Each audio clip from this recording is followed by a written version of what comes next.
Welcome back to In Ohio Country today. Big Dan Wilson alongside of Dave Bream from left to right, Nathan Sell, Aaron Sawmiller, and Rod Retker. And these gentlemen, of course, are here in Athens County, and it's the start of bow season. And we're out hunting deer, if you will, in this beautiful part of the state. And one of the things that's unique to Ohio, of course, is the tradition as far as hunting is concerned. And we'll start with Dave. Dave, tell us a little bit about your background and where you're from and how long you've been hunting. Yeah, I'm Dave Bream. I've been hunting ever since, like most of these guys, for about all my life now. Started bow hunting when I was around 12 or 13. Had the privilege of hunting pretty much all over the country at one time or another. Hunt Pennsylvania, up in Canada, hunted out west in Montana, and it's been a real privilege. Been all over the country and had some really great times. Some good fellowships. Met some great people while on the hunting trips. Also had my son along for ever since he was about 6 or 7. He was tailing around for quite a while, and we could write a book on episodes on him on my shirt tails going through the woods and having a great time hunting. And joining us now is Nathan Sell. Nathan, obviously, your son Isaac Sell is our videographer and also one of the guys that, as far as family members are concerned, that you bring hunting with you. Tell us a little bit about your background and about your experiences as far as hunting is concerned. Yes, I'm from Wapakoneta, and I think I started deer hunting. I think I bought my first tag in '68, and I've hunted in Pennsylvania and Michigan, Montana. I'd like to add a few more states to that before I'm done. Um, I've I've also taken my sons out hunting. I've got 3 sons. The oldest 2 have done more hunting with me, more hunting and shooting. The oldest one, he intends to come down here later on this week and hunt. My second son, he plans on coming down for the first day of shotgun season this year. Hopefully my grandsons will take this up too. I know they will be interested in, they like going out in the woods with their dad and setting up tree stands and nosing around looking for deer tracks, and whenever they're around, they see any wildlife out in the fields going down the road. They always point it out and jabber quite a bit about that. So the hunting experience is a lot of fun. It's a lot of relaxation. It's a lot of work. It's a lot of frustration. It's everything rolled up into one. It can be the most boring thing you've ever done, and it can be the most exciting thing you've ever done, and it can happen in a heartbeat from one to the other. Joining us now is Aaron Sawmiller. And Aaron, tell us a little bit about your experiences as far as hunting is concerned. Yeah, I started hunting when I was 7 years old. My dad bought me a bow and let me follow him around in the woods, and just got hooked on it then and never stopped. I met Nathan back in '91 on a bear hunt in Ontario, and then the next year he invited me down here to bow hunt with him, and we've been making a tradition every year since then. Next on the hit parade is Rod Retker. And Rod, tell us a little bit about your background and some of your hunting experiences, how you got started. Well, I actually been hunting since I was 8 years old. My dad made me a gun out of a piece of wood, and I was allowed to carry it for the first 2 years, pretending I was shooting rabbits and pheasants. When I turned 10, I got my first gun, 410 Stevens, I think it was. I was allowed to go out with adults then and actually shoot some. I grew up about a mile from Nathan, so we was close hunting all our lives. Like you said, we started hunting about '68 with a bow, and continued down here. I think I started hunting down here in 1980. Got my first deer that year with a nice 10-point. I haven't matched it since, but I've come close. My son, he would have come down this week, but he's seen one bigger, nice one at home where he hunts, and decided he had a better chance of getting it there. He has taken a few deer down here and usually joins us. I've hunted most of Ohio, a couple times in Michigan. Nathan and I made a couple trips to Michigan hunting up there. Never, always wanted to go out west, and that's still my goal, to go out there and hunt. So one of the nice things that we have here is this wonderful cabin here that you guys were part of, Nathan. Tell us a little bit about how this cabin came into fruition, if you will, and how important it is to have a place like this when you're up here for an entire week. Well, originally when we came down here, I think in '78 to hunt, we had previously hunted in Hocking County, and through an associate, we found out that there was some property available for us to hunt down here. So we came down here and hunted, and we actually stayed in town in an apartment that our friend's girlfriend stayed in while she was going to OU. And it eventually evolved into bringing a camper out here and spending the week during shotgun season. And the camper led to a motorhome. The motorhome led to a 16 by 32 Army squad tent. And so we endured quite a bit of adverse weather in that amount of time. We still had a great time, had fun doing it. And Rick Wagner and Rod Retger and I, we talked to the landowner and asked him if there was a possibility of us putting some sort of a cabin up where we could stay to hunt rather than dragging a motorhome and a house trailer and everything else we were bringing down here. And he said he would be fine with that. So we went through the planning process of just what we wanted and where we wanted it, and found an old granary up around Spencerville. We took everything apart, brought it down here.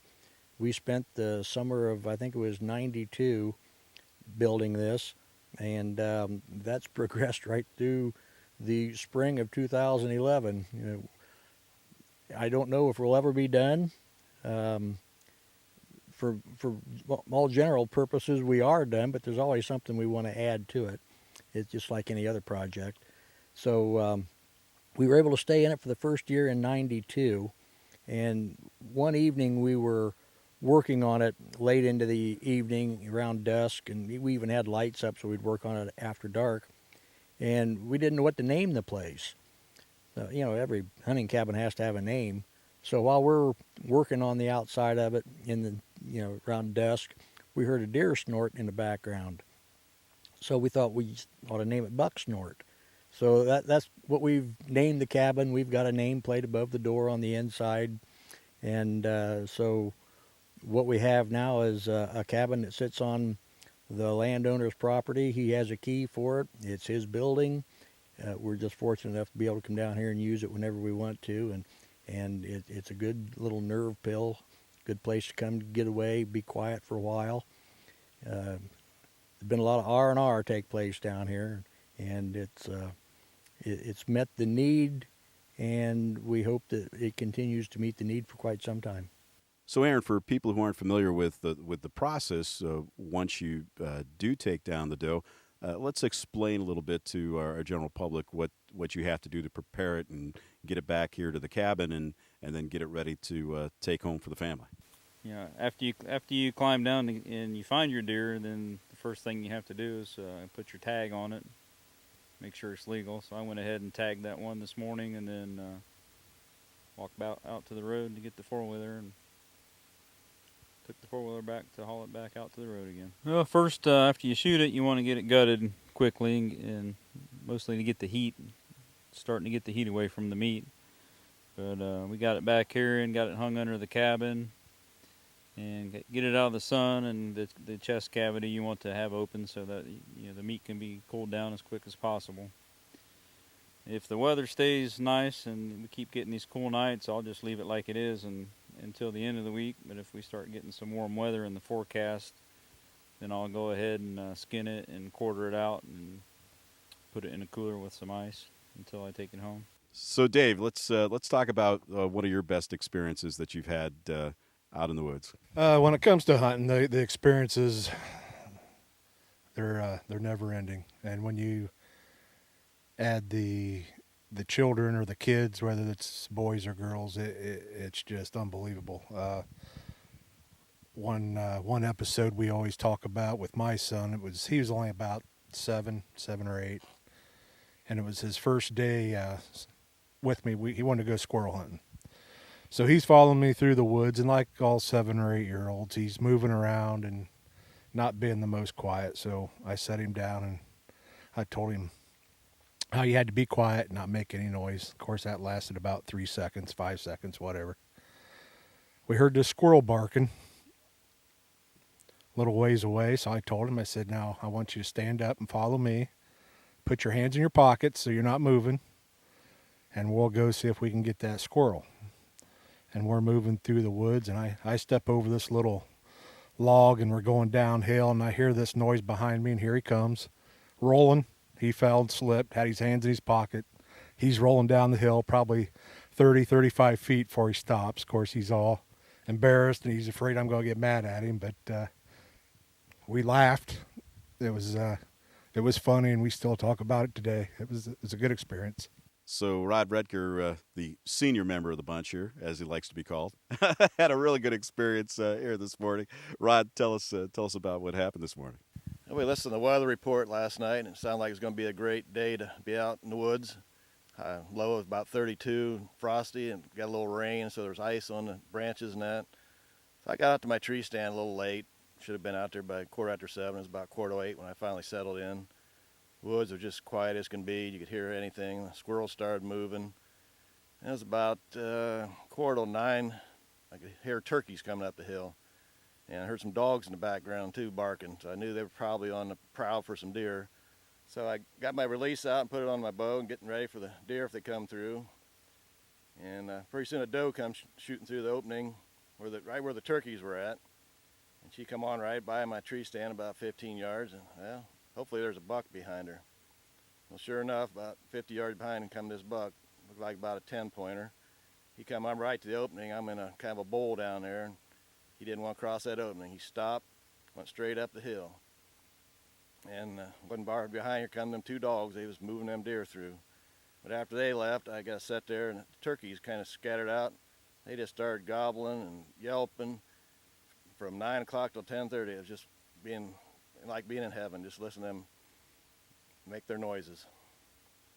Of course, Nathan, we have some really excellent stories from these guys, both what happened today and some of the things that have happened in the past. And we talk about all the things that we want to do in the future as far as hunting is concerned here in the state of Ohio. But one of the things that I think is most important is that we have to remind people, regardless of what age, and you're bringing your kids out here or your spouse or maybe even a friend, it's important to remember safety first. And let's talk about some of the safety procedures that you guys go through during this time of the year, especially when you're hunting from those types of tree stands, and some of the equipment and some of the things that you bring with you regarding hunter safety. Well, I think the first thing for hunter safety is to make sure that everybody has gone through the state-sponsored hunter safety course. I know I took both of my two oldest boys through that back when they were in the 12 to 10 range, somewhere in there. And we're able to get that all done in one day, where a lot of times they require about 3 days worth of work. So we got that taken care of, and that was the first step towards making them safe hunters, according to what the state recognizes as being safe.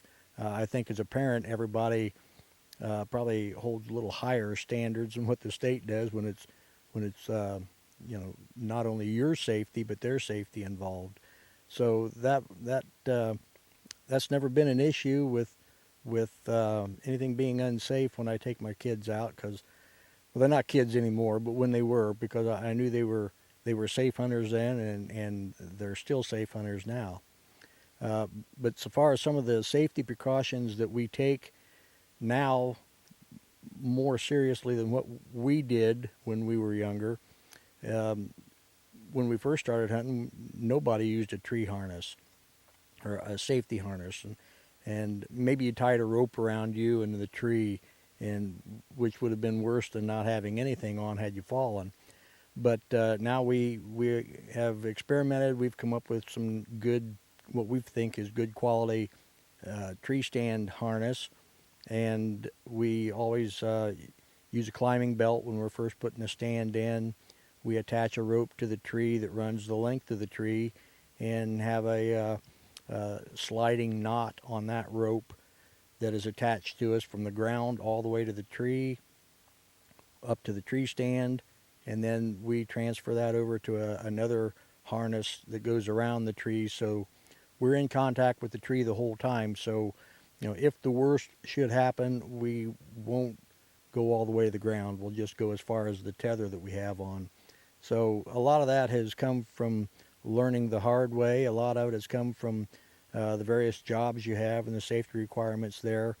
And it's just something you don't want to trifle with, because I think most of us have fallen out of a tree stand and have been lucky, because we probably all know someone that's fallen out of a tree stand and wasn't so lucky.